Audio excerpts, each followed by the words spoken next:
Greetings from Bangkok, Thailand, and welcome to 30 Minutes Promoting Unity in Diversity with Wani Angerer in Moving Cultures.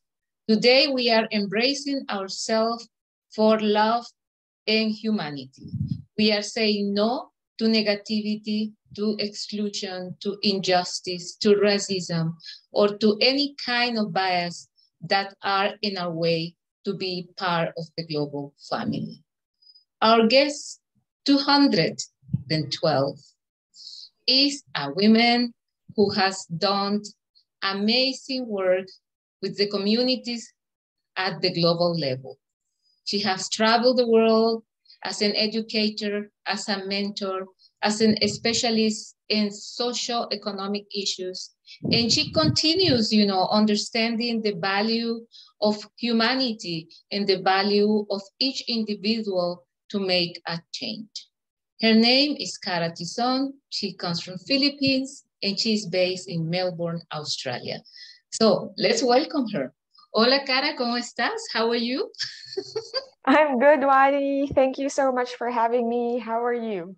Very, very happy that you accepted the invitation to talk about your life, your experiences, your journey, what you have been doing in these past years, and what are you preparing for 2022. So the first question is, who is Cara Tizon? Thank you so much, Wani, again for having me. If you don't mind, I would just also like to do an acknowledgement of country where I'm from, because I'm in Melbourne, and I would like to pay my respects to the traditional and continuing owners of the land where I live, work, and play. In my case, I come from Wurundjeri country, and I also would like to acknowledge that as a settler, it's my duty to walk alongside our First Nation sisters and brothers. And I pay my respects to their elders past, present, and emerging. Thank you so much, Wani. And I guess I'll describe myself. Usually people talk a lot about, their work and professional experience, but I guess I'd like to describe myself based on the things that I love and the things that I love to do. So I was born and raised in the Philippines. I constantly crave for sunny and warm weather. Obviously, I'm in the wrong city because summer's almost ending here in Melbourne. I love bringing people together for culinary discovery and for shared stories and experiences. I'm also always in search of new adventures or new things to learn or people to connect with. And I live for fighting for social justice, and I'm constantly also trying to be a singer / pop star, even though I'm not so sure how that's gonna work out. And currently, I also work in the youth justice space here in Victoria. Cara, thank you for bringing the ancestors to our conversation, and thank you for bringing their energy and their knowledge. Let's talk about the influences of your grandparents, your parents, and your community to make the person you are today. Wow. Okay. Well, I guess the person I am today is hugely shaped by the women in my life. So also, I guess, happy International Women's Day, a belated one to you, Wani, as another female leader. I guess my mom as well as my aunts have always been very strong women. I think they've influenced me a lot. They opened the doors for me and opportunities for me that I know even their ancestors did not have in the past.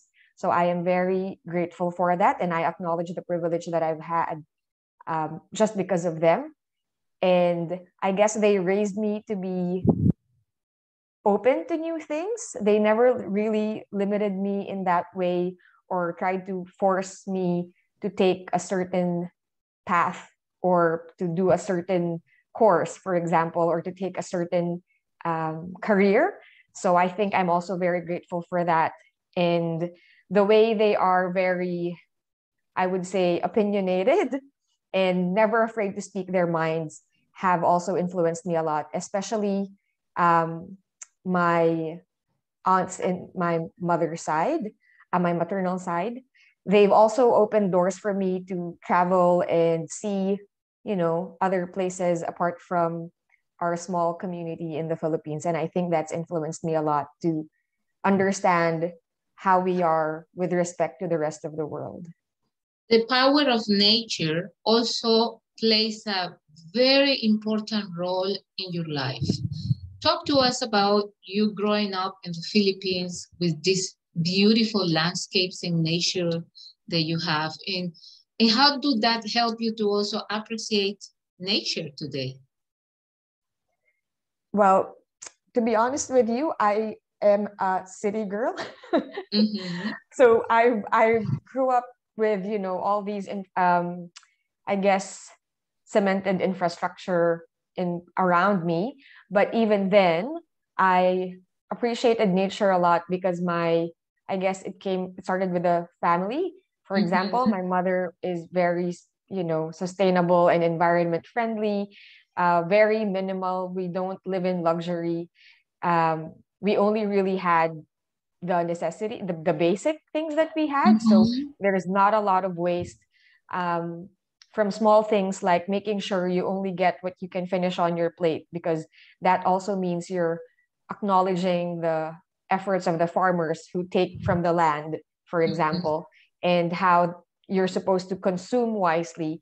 I think that's the biggest takeaway, I guess, growing up.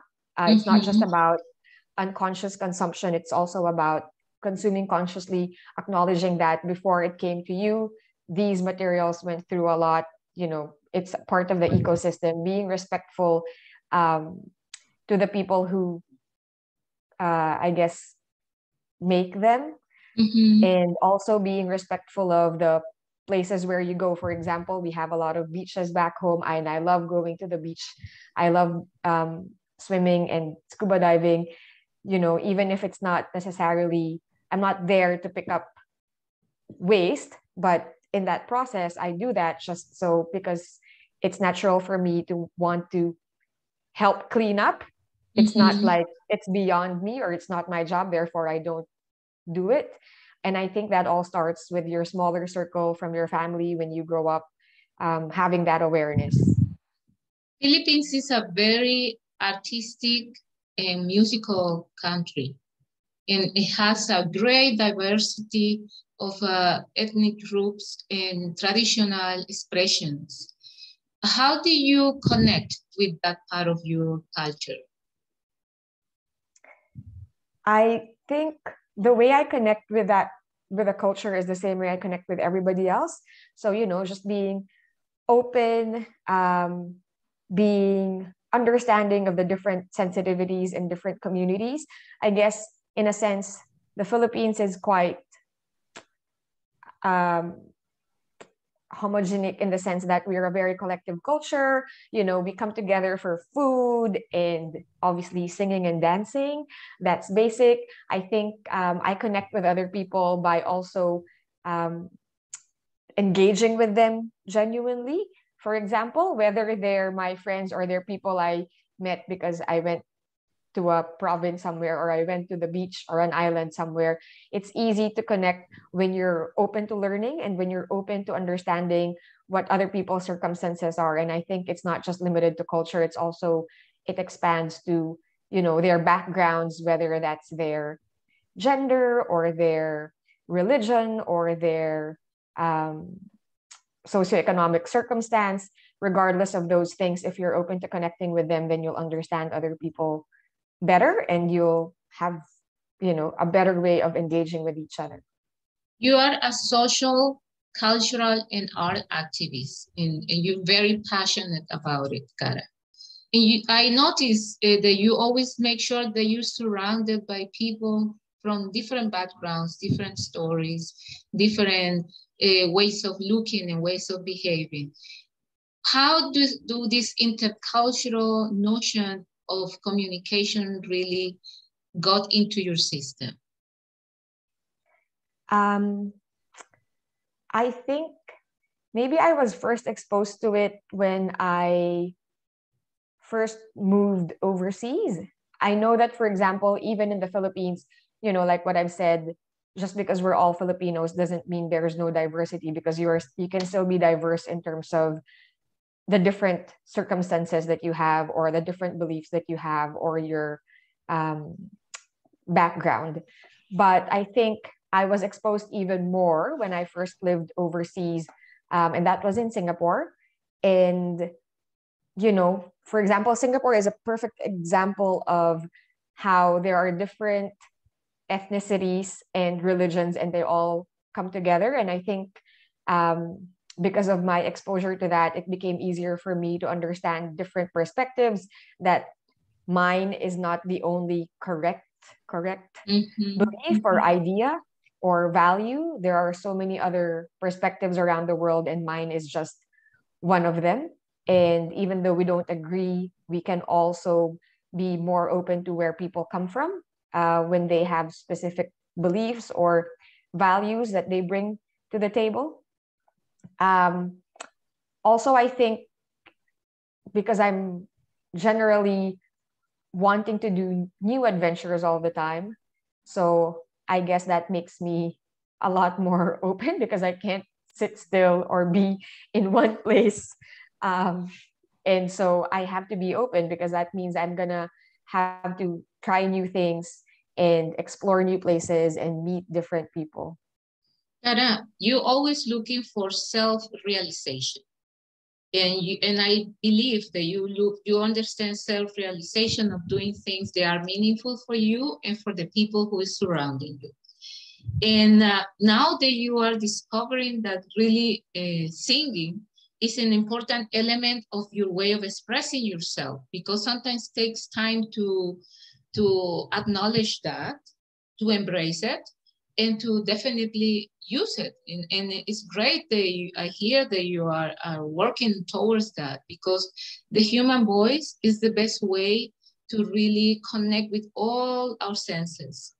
And then when you really get it, it's so easy to really transmit that happiness or those emotions. Sometimes it's sadness, sometimes can be confusion, anything that you express through your channeling process of sound, it becomes magical. Tell me about this new stage in your life.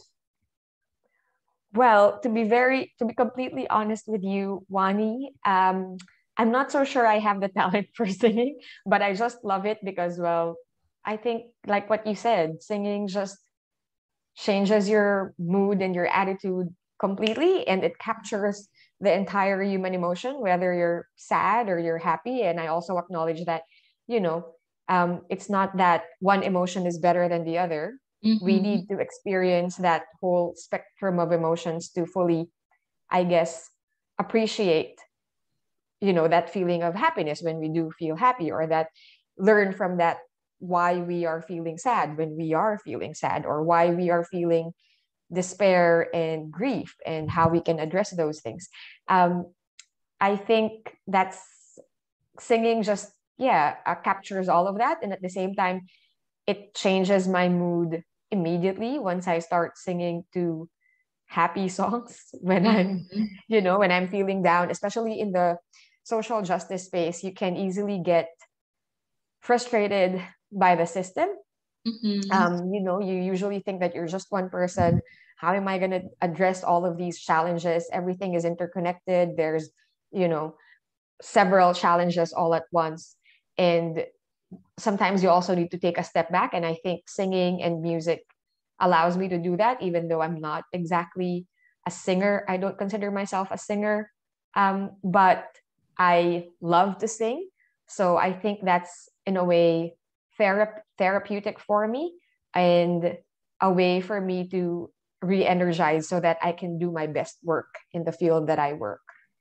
Tara, and I'm so happy, that you're mentioning this, because there is so many ways of understand music, and this is what I said, the expression of your voice, because you can be entitled as a singer performer, but you can be using your singing voice as your device to connect people, to deliver a message, to use your voice with musical scenarios to transform the environment and your own emotional state. And I'm so happy. I congratulate you, and please continue with that. It's not about having self-doubt and believe that you're going to compare with other people. Every voice is like a fingerprint. It's unique, and it's wonderful that you're exploring that. And you are a storyteller from nature, and I think this is what your body is asking you to do. It's like, how can I tell the stories of my people? How can I tell the stories of myself, with intonation and with specific characteristics of yourself, and I think I'm going to be listening to amazing things later on in your journey about this. Cara, I'm going to bring to the spot some images so you can walk us through. And this is our conversation image. Okay. What was happening here? This is actually an article on the Filipino newspaper here in Melbourne. We had a get-together for Australia Day, which is quite controversial because basically Australia Day was a day that I guess the settlers came to Australia, and from then on there's been a lot of injustice and oppression to the First Nations Indigenous people here. So I attended that because we had elders and Indigenous leaders talk to us about what people call as Australia Day and why they think the date should be changed, because there's been a lot of injustice and oppression. And here I'm sharing some of my thoughts to what the panel just shared with us.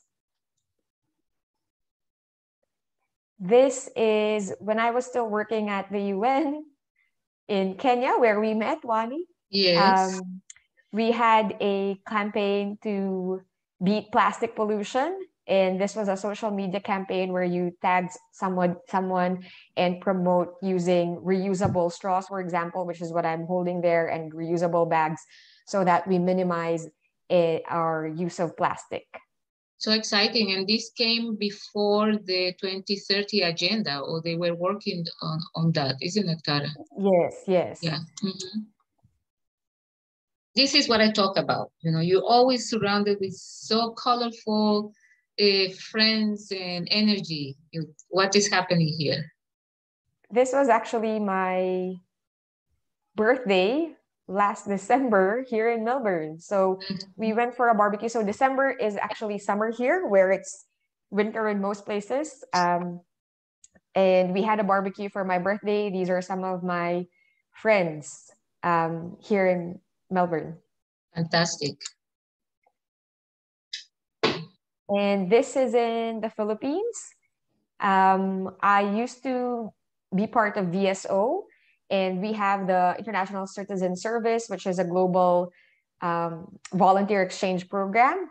And these are the young people we've worked with from everywhere, including the Philippines, the UK, Tanzania, Uganda, and many other countries who are participating in that program.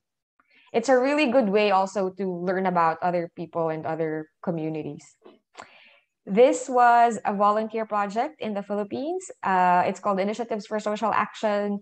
We went to support Indigenous communities in the Philippines and help establish a water system for them because they didn't have running water.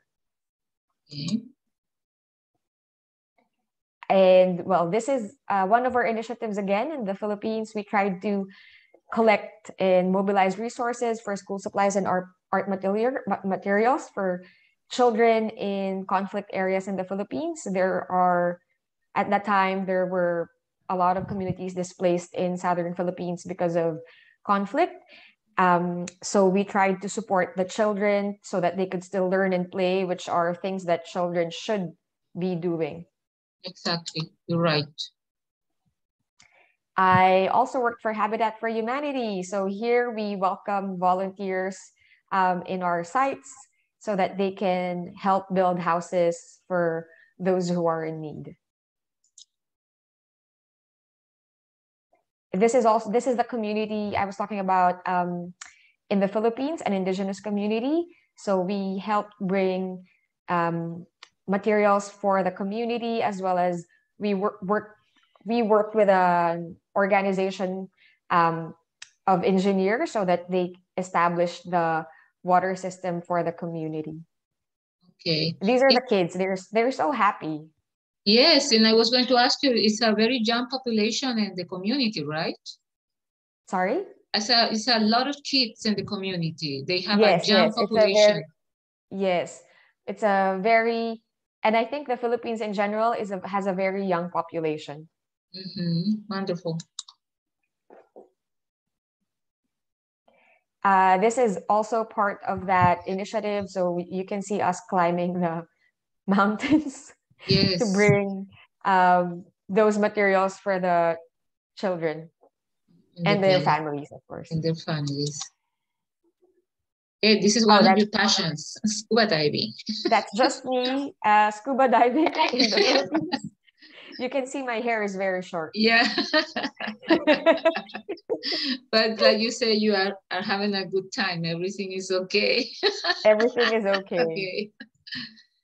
And this photo I posted because I remember we were discussing that you're coming to Thailand and I was busy, you were busy, and we were not intending to meet. And it happens that the universe decided that we have to meet, Cara.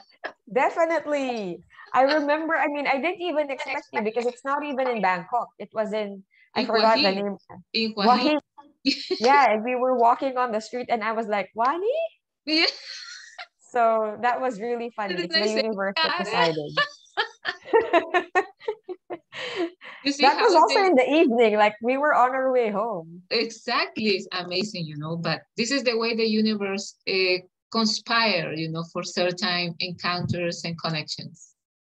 And these photos, I also put it on because I wanted to tell people how we met. It was a beautiful event that you put together and you were so engaged in Ikigai, venue that is some kind of a hub for youngsters, and you put together, mobilize a lot of artists and also people who join and collaborate with you. Tell us a little bit about this event, Cara. Yes, so this is an event that we organized to raise funds for the American School of South Sudan in Juba. I was a member of the board back then, and we were trying to raise funds to be able to send more kids to school and to support, the teachers and buy basic things. This is one of the artists, for example, who sold some of her stuff. And that's also the first time that I met you. I mean, not the actual event, but I asked you, Wani, to if you would be happy to perform, and I really am so grateful that you did. That was a really fun event. So we brought people together. Also, it's not just about raising funds; it's also about raising awareness. With the plight of children in Juba at that time, there was still conflict in South Sudan, so it wasn't very stable, and we were hoping to support more children because we believe that even in conflict, children should be able to learn and go to school. Yes, so there were different artists like yourself, and we were very happy that you were all, happy to contribute and support the cause. Yeah, it was beautiful, great energy, and everyone was so committed, and at the same time, like you say, it was a big celebration of diversity. And now we're going to talk about your role as an activist on the scene of Philippines and politics. So this is a photo of the group that I was with when we had a campaign rally here in Melbourne. These are Filipino Australians and other Filipinos who reside in Melbourne. We are supporting the only female candidate for the next Philippine elections happening in May 2022. It's good fun because, you know, you bring people together, people who with shared values who want to fight for good governance. Yes, and I think that's actually the message. The message is about unity in diversity. Everyone has the right to put on the table their opinions and their way of thinking, and also getting together with common values and understanding of justice. Cara, we are getting close to the 30 minutes of our conversation, but would you be so kind to tell us what is your position regarding inclusion? Because we also have a very big issues related to people with disabilities inclusion in participation in different sectors of society. What is your experience in this field?